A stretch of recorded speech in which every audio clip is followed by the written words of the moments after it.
عزیز طلباء السلام علیکم۔ چوتھے سیمسٹر میں آج ہم ایک اردو کے سبق کے ساتھ حاضر ہیں۔ جیسا کہ آپ جانتے ہیں حصہ نثر میں آپ کے جو یونٹس پڑھنا ہے اس میں تیسرا یونٹ قدیم اردو دکنی میں نیچرل شاعری کے نام سے ہے اور اسے نصیر الدین ہاشمی نے لکھا ہے۔ چونکہ یہ مضمون ہے تو سب سے پہلے مضمون کی تعریف پڑھیں گے ہم۔ جیسا کہ آپ جانتے ہیں کہ اردو کی جو نثری اصناف ہے اس میں آپ نے داستان پڑھا اور ناول پڑھا اور افسانہ ہے، ڈرامہ ہے، انشائیہ ہے، خاکہ ہے۔ تو اس کے ساتھ جو مقبول ترین صنف ہے نثر کی وہ مضمون ہے۔ مضمون کی تعریف دیکھیے کیا ہے کہ مضمون کو انگریزی میں ایسے یا آرٹیکل کہتے ہیں۔ مضمون سے مراد کسی بھی موضوع پر لکھی ہوئی معلوماتی تحریر ہے۔ زندگی کا کوئی بھی موضوع ہو اس پہ اگر ہم سادہ جملوں میں کوئی بات لکھتے ہیں تو اسے مضمون کہتے ہیں، اور یہ مضمون ایسا ہے جسے ہم ایک نشست میں 10 سے 15 منٹ میں پڑھ سکتے ہیں۔ اگر طویل رہا ناول ہے اور دیگر کتابیں۔ اس سے زیادہ وقت مطالعے کے لگے تو ہم اسے طویل مضمون کہیں گے۔ دور حاضر میں اخبارات، رسائل، جرائد، نصابی کتابوں میں مختصر اور طویل مضامین لکھنے کی روایت عام ہے۔ مضمون زندگی کے کسی بھی شعبے سے متعلق کسی بھی موضوع پر لکھا جاتا، اور زندگی کے اہم شعبے جات جیسے ہم جانتے ہیں مذہب ہے، سماج ہے، سیاست ہے، اقتصادیات یعنی معیشت سے متعلق، پیسے کہاں سے آتے ہیں، کہاں جاتے ہیں، اس کو اقتصادیات کہتے ہیں۔ سائنس ہے، سماجی علوم ہے اور دیگر علوم ہیں۔ تو اس طرح زندگی کے کسی بھی موضوع پر اگر کوئی معلومات فراہم کریں تو اسے مضمون کہتے ہیں۔ دور حاضر میں کھیل کود، تفریح، فلم، ٹیلی ویژن، فیشن، طب، غرض ہر قسم کے موضوعات پر مضامین لکھے جا رہے ہیں۔ مضمون لکھنے کا بنیادی مقصد موضوع سے متعلق وسیع تر معلومات بہم پہنچانا ہوتا ہے۔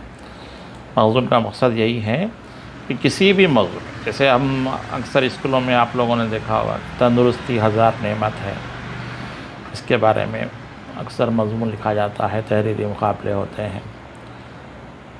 مولانا آزاد کا یوم پیدائش 11 نومبر اس سے متعلق ہوتے ہیں۔ صارفین کے بارے میں آپ لوگوں نے مضمون لکھا ہے اور بھی دیگر موضوعات ہیں۔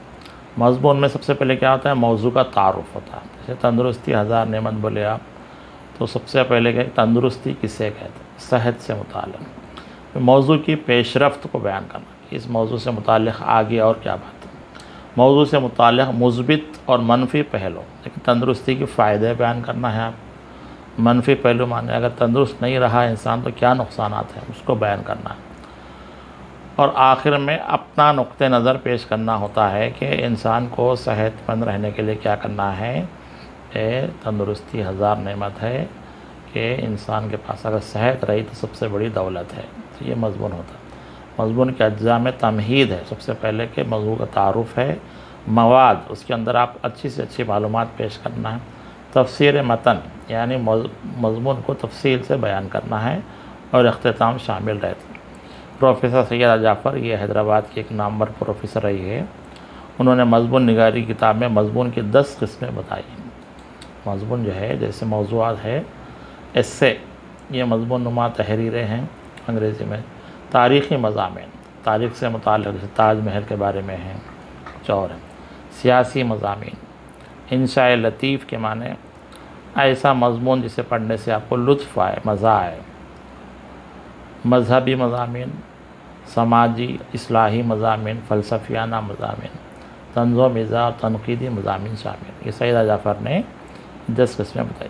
مضمون کے لیے ضروری ہے کہ اس کا انداز بیان سادہ اور سلیس ہو، اور اس میں جذبات نگاری سے احتراز کیا جائے۔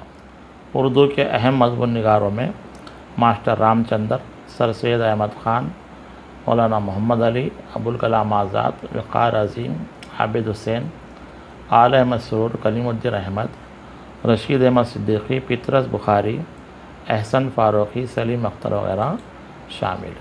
یہ مضمون کی تعریف ہے، آپ کو امتحان میں شارٹ کوشچن میں یہ آتا ہے کہ مضمون کسے کہتے ہیں۔ اب آپ دیکھیے ہمارا مضمون کا عنوان ہے قدیم اردو۔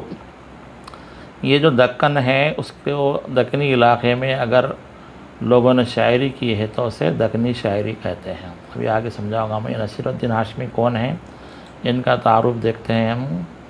یہ نصیر الدین ہاشمی یہ 1895 میں پیدا ہوئے، 1964 میں ان کا انتقال ہوا۔ دکنی اردو کے نامور محقق گزرے ہیں۔ ان کا تعلق حیدرآباد کے نوایت خاندان سے تھا۔ یہ لوگ اصل میں باہر سے آئے تھے، نوایتی کے نام سے گورے لوگ ہوتے ہیں۔ چنئی میں بھی اکثر لوگ ہیں، حیدرآباد میں بھی ہیں۔ نظام دور میں یہ لوگ جو ہے آئے تھے، نوایت خاندان۔ انہوں نے منشی فاضل کا امتحان کامیاب کیا۔ اس زمانے میں انٹر کے برابر ہوتا تھا یہ، اور لکھنے کے لیے کام آتے لوگ، جو لکھنا پڑھنے کا کام جسے کلرک کہتے ہیں، تو ان لوگوں کے لیے دفتر دیوانی میں ملازمت اختیار کی۔ یہ اس زمانے میں نظام کے دور میں دفتر تھا کہ جس میں سارے ریکارڈز ہوتے تھے۔ بعد میں ترقی کی منزلیں طے کرتے ہوئے رجسٹرار کے عہدے پر پہنچے۔ وہ قدیم اردو کے مشہور محقق تھے۔ 400 سال پہلے سے حیدرآباد میں یہ دکن کا علاقہ مشہور ہے، قلی قطب شاہ کے دور سے، پھر بعد میں نظام کے دوروں میں۔ تو اس دور میں جو کچھ حیدرآباد میں لکھا گیا اس کے بارے میں انہوں نے تحقیق کی، اس لیے ان کو قدیم اردو کے محقق کہا جاتا ہے۔ دکنی زبان، ادب اور کلچر ان کے پسندیدہ موضوعات رہے ہیں۔ دکنی زبان ہے، ادب ہے اور کلچر، یہاں کا جیسے کلچر کے تعلق سے آپ لوگ دیکھے ہوں گے کہ 7 گنبد جو قطب شاہی گنبدان ہیں، اور یہاں پر غزل کی محفلیں ہوتی ہے، یہاں کی جو تاریخی عمارتیں ہیں، ان ساری باتوں کو یہاں کا کلچر۔ ان کا اہم کارنامہ حیدرآباد اور یورپ کے کتب خانوں میں دکنی مخطوطات کی تلاش ہے۔ اس زمانے میں ہاتھ سے لکھے ہوئے جو کچھ بھی تحریریں تھے اس کو مخطوطہ کہتے ہیں۔ دکن کے علاقے میں اگر کوئی ہاتھ سے لکھے ہوئے کاغذات رہے تو انہیں دکنی مخطوطات، تو یہ کہاں کہاں ہیں؟ یورپ کے کتب خانوں میں بھی رکھے گئے تھے۔ یہ ہے وہاں گئے تھے انگلینڈ کو، برطانیہ، اور وہاں جا کر انہیں تلاش کیا، اس کا تعارف اس کو اردو میں پیش کیا۔ نصیر الدین ہاشمی نے ان کے بارے میں تحقیقی معلومات فراہم کی اور انہیں کتب خانہ آصفیہ اور یورپ میں دکنی مخطوطات کے نام سے زیور تبادلہ رسد۔ یہ سالار جنگ میوزیم کے سامنے یہ جو لائبریری ہے کتب خانہ آصفیہ بولتے ہیں، اور یورپ کے کتب خانوں میں بھی رکھا۔ ان کی مشہور تصنیف دکن میں اردو کے نام سے، جو لوگ ایم اے کرتے، پی ایچ ڈی کرتے، ان کے لیے اہم بات ہے کہ یہ کتاب جو ہے بہت اہم لکھی ہے انہوں نے دکن میں اردو کے نام سے۔ یہ کتاب قدیم دکنی کے چند تحقیقی مضامین، دکنی کلچر۔ نصیر الدین ہاشمی دکنی اردو کے بڑے محقق جیسے کہا گیا، یاد رکھیں ان کا انتقال 64 میں ہوا، 1964 میں۔ ان کا یہ مضمون قدیم دکنی کے چند تحقیقی مضامین سے لیا گیا ہے۔ یہ جو دکن میں نیچرل شاعری سے متعلق مضمون ہے، یہ جو کتاب ہے قدیم دکنی کے چند تحقیقی مضامین سے لیا گیا ہے۔ اب اس کا خلاصہ ہم سیدھا سمجھا دے رہے ہیں آپ کو، کتاب میں ساری تفصیلات ہیں۔ نصیر الدین ہاشمی 1895 میں پیدا ہوئے، 1964 میں انتقال ہوا۔ دکنی اردو کے نامور محقق گزرے۔ ابھی جو اردو چل رہی ہے عام اردو موجودہ زمانے کی ہے، اور دکن کے علاقے میں اس زمانے میں جو دکنی بولی جاتی تھی اس سے متعلق باتوں کو دکنی اردو کہتے ہیں۔ ان کا مضمون جو ہے قدیم اردو دکنی میں نیچرل شاعری، یہ مضمون ہے۔ اس میں انہوں نے کیا کہا ہے؟ انہوں نے دکنی شاعری میں مناظر فطرت کی موجودگی، یہ پورے مضمون کی خاص بات کیا ہے کہ دکن میں جو کچھ شاعری ہوئی اس میں مناظر فطرت کی موجودگی، تو ایسی شاعری جس میں فطرت کے مناظر، اور فطرت سے مراد آسمان ہے، بارش ہے، چاند ہے، تارے ہے، ہمارے موسم ہے، ندی نالے، پہاڑ ہے، ان ساری باتوں کو فطرت کہتے ہیں۔ تو ہمارے شعراء نے دکن کے خاص طور سے کیا کیا باتیں پیش کی ہیں وہ اس مضمون میں شامل ہیں۔ خلاصہ، نصیر الدین ہاشمی اس مضمون میں لکھتے ہیں کہ اردو زبان نے ابتدائی دور میں دکن میں خوب ترقی کی۔ عام طور پہ کہا جاتا ہے کہ 1300-1400 عیسوی میں آگرہ دہلی کی طرف اردو کا آغاز ہوا تھا، لیکن اس کے بعد اردو کا جو ابتدائی دور ہے پوری اردو کا دکن میں ہے۔ دکنی شاعری کے مطالعے سے یہ خیال غلط ثابت ہوتا ہے کہ اردو ادب میں منظر نگاری کی روایت انگریزی سے آئی۔ یہ دوسری بات انہوں نے پیش کی کہ یہاں کی اب ہم شاعری پڑھتے ہیں تو یہ خیال غلط ثابت ہوتا کہ یہ منظر نگاری کی جو روایت ہے، جیسے انگریزی شعراء ہے کہ ملٹن ہے، کیٹس ہے، تو ان کے پاس جیسے مضامین ملتے ہیں انگریزی شاعری میں، تو اس سے یہ خیال غلط ہوتا کہ انگریزی سے آئی، بلکہ یہاں پر از خود موجود ہے۔ جبکہ دکن میں سلطان محمد قلی قطب شاہ، نصرتی اور عادل شاہی دور کے شعراء کے کلام کو دیکھنے سے اندازہ ہوتا ہے کہ ان شعراء نے منظر نگاری کے اعلیٰ نمونے پیش کیے۔ اردو کی جدید شاعری میں ہو سکتا ہے کہ مناظر فطرت کی عکاسی میں مغرب کی پیروی کی گئی، لیکن اردو کے قدیم ادب دکنی ادب میں نیچرل شاعری کا وجود اس وقت سے ہے جبکہ یہاں مغربی شاعری اور اس میں پائے جانے والے نیچرل شاعری کے عناصر سے کوئی واقف بھی نہیں تھا۔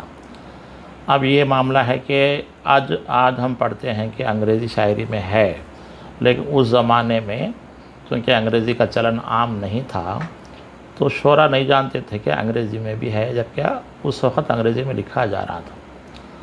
تو نصیر الدین ہاشمی دکن کی شاعری کی اہمیت بیان کرے کہ یہاں پر پہلے سے ہی نیچرل شاعری موجود ہے، اس سے مراد مناظر فطرت، نیچرل شاعری سے مراد ہے شاعری میں مناظر فطرت کا بیان۔ مناظر فطرت میں چاندنی ہے اور برسات ہے، پہاڑ ہے، جنگل ہے، پھل ہے، پھول ہے، چرند پرند سب شامل۔ جب شاعر اپنے کلام میں ان میں سے کسی کے متعلق اظہار خیال کرے تو اس کو منظر نگاری کہا جائے گا۔ وصف نگاری میں کائنات میں موجود اشیاء کی حقیقت کا بیان ہوتا، اوصاف بھی بیان ہوتا، اور مصنوعی چیزیں جیسے باغ کی آرائش، زیبائش، بیان کسی جلوس یا دربار کی سراحت، برات اور رسومات کا تذکرات اور وصف نگاری۔ منظر نگاری میں یہ مناظر فطرت ہے، اور وصف نگاری میں اگر یہ تفصیلات بیان کریں تو یہ وصف نگاری۔ نصیر الدین ہاشمی دکنی شاعری کے بارے میں لکھتے ہیں کہ اس میں منظر نگاری کئی طرح سے ہوئی، جیسے موسموں کا ذکر، بسنت، نوروز۔ اس زمانے میں یہ جو لوگ تہوار مناتے تھے، بسنت کا تہوار ہے، یہ نوروز ہے، یہ شیعہ لوگ مناتے ہیں، عید ہے، رمضان، بقرعید ہے، رسومات، شادی بیاہ کی رسومات ہے، کھیل تماشے ہیں، یہ ساری باتیں دکنی شاعری میں تھے۔ چنانچہ اس کی تفصیلات اپنے کلام میں لکھتے ہیں کہ قلی قطب شاہ، یہ دیکھو منظر نگاری میں سب سے مشہور شاعر قلی قطب شاہ ہے۔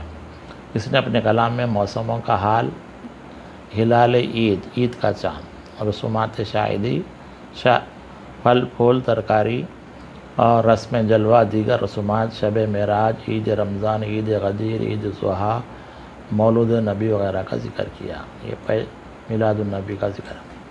اس نے یہاں کے موسموں میں خاص طور سے موسم برسات کے بارے میں جو ہے تفصیلات دی ہیں۔ نصیر الدین ہاشمی لکھتے ہیں کہ دکن میں موسم برسات معتدل اور خوشگوار ہوتا ہے اور ہر طرف ہریالی اور رنگ برنگے پھول کھلتے ہیں۔ منظر نگاری ساری قلی قطب شاہ کے مناظر کو اپنی نظموں میں بڑی خوبی سے بیان کیا ہے۔ کس طرح لوگ موسم برسات میں جشن مناتے ہیں، جھولے ڈال کر تفریح کرتے ہیں۔ موسم برسات کے آغاز کو یہاں مرک کہتے ہیں۔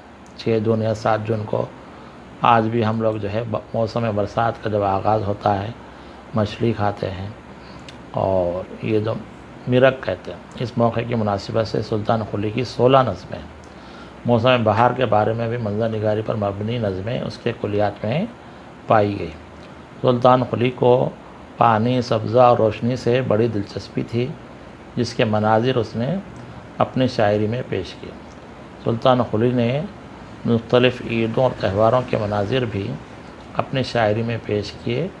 مجموعی طور پر منظر نگاری اور نیچرل شاعری کی پیشکشی میں سلطان قلی دکن کا نمایاں شاعر تھا۔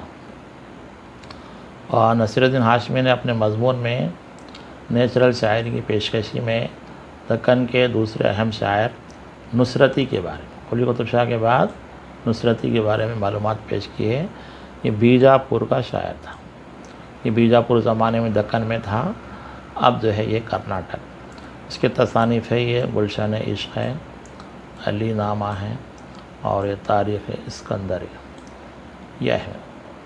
نصرتدین گلشن اس میں باغ کا منظر، صبح کا سما اور چاندنی کی کیفیت بیان کی۔ اپنی مثنوی میں بھی اس نے شاہی دربار کی رونقوں اور رعایا کی خوشحالی کو بیان کیا۔ اس دور میں ہونے والے مختلف جشنوں کے خوبصورت مناظر اس کی شاعری کا حصہ ہیں۔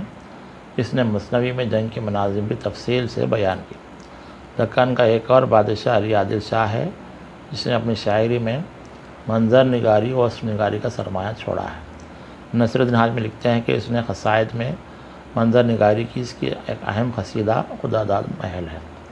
قصیدے میں اکثر جو ہے بادشاہ کی تعریف ہوتی ہے، لیکن یہاں اس نے منظر نگاری کی اور خداداد محل کے بارے میں ساری باتیں کہی، جس میں خوبصورت پھولوں اور باغوں کا ذکر کیا گیا ہے۔ قطب شاہی دور کی دیگر مثنویوں میں بھی منظر نگاری کے نمونے ملتے ہیں۔ قطب شاہی دور کے بعد مغلیہ دور آتا ہے۔ اس دور کے شعراء نے تصوف اور اخلاق اور سیرت النبی سے متعلق مثنویاں لکھی۔ تصوف اصل میں صوفیاء کرام جو بزرگان دین ہوتے ہیں، یہ لوگ اپنے جو مریدین ہوتے ہیں ان کو جو ہے کیسے اللہ کا ذکر کرتے ہوئے، ہم اللہ کی یاد کرتے ہوئے، اللہ کی اطاعت کرتے ہوئے، نبی کی اطاعت کرتے ہوئے محبوب بندے بن سکتے ہیں، یہ ساری باتیں بولنے والے علم کو تصوف کہتے ہیں۔ اور مغلوں نے جو ہے ولی کی شاعری میں بھی منظر نگاری کے نام، اردو غزل میں ہم نے ولی کے بارے میں پڑھا ہے، ان کے پاس شہر صورت سے متعلق نظم میں وصف نگاری پائی۔ نصرالدین ہاشمی نے اپنے مطالعے سے واضح کرنے کی کوشش کی کہ دکن کے شعراء نے زمانے قدیم سے ہی اپنی شاعری میں منظر نگاری، جزیات نگاری اور رسم نگاری کے اعلیٰ مثالیں پیش کیے ہیں، جس کے لیے تشبیہات و استعارات کا استعمال کیا۔ یہ تشبیہ ہے، استعارے، اور اپنی بڑی بات کو بڑی خوبی سے بیان۔ اس دور کے شعراء نے اردو ادب پر جو احسان کیا وہ کبھی نہیں بلایا۔ مرکزی خیال نصرالدین ہاشمی نے اس مضمون میں دکنی شاعری میں نیچرل شاعری یعنی مناظر فطرت کے اظہار کی شاعری کی مثالیں پیش کی اور کہا کہ انگریزی کے اثر سے بہت پہلے یہ دکن کے شعراء نے مناظر فطرت پر مبنی خوبصورت شاعری پیش کی۔ تو اس سبق کا بنیادی طور پر خلاصہ یہی ہے کہ دکن کے شعراء، خاص طور سے قلی قطب شاہ، اور آپ یہ بھی جانتے ہیں کہ اردو شاعری میں سب سے پہلے نذیر اکبر آبادی ہے، تو انہوں نے بھی منظر نگاری کی تھی، لیکن یہاں نصرالدین ہاشمی نے دکن کے شعراء کا ذکر کیا ہوا۔ نذیر اکبر آبادی آگرہ سے تعلق رکھتے تھے، تو یہ چونکہ سبق کا عنوان دکنی میں نیچرل شاعری ہے، تو انہوں نے قلی قطب شاہ اور نصرتی اور ولی اس طرح کے دکن کے شعراء کی مثالیں دیتے ہوئے کہا کہ ہماری شاعری میں جو دکن کی ہے مناظر فطرت کے اچھے نمونے ملتے ہیں۔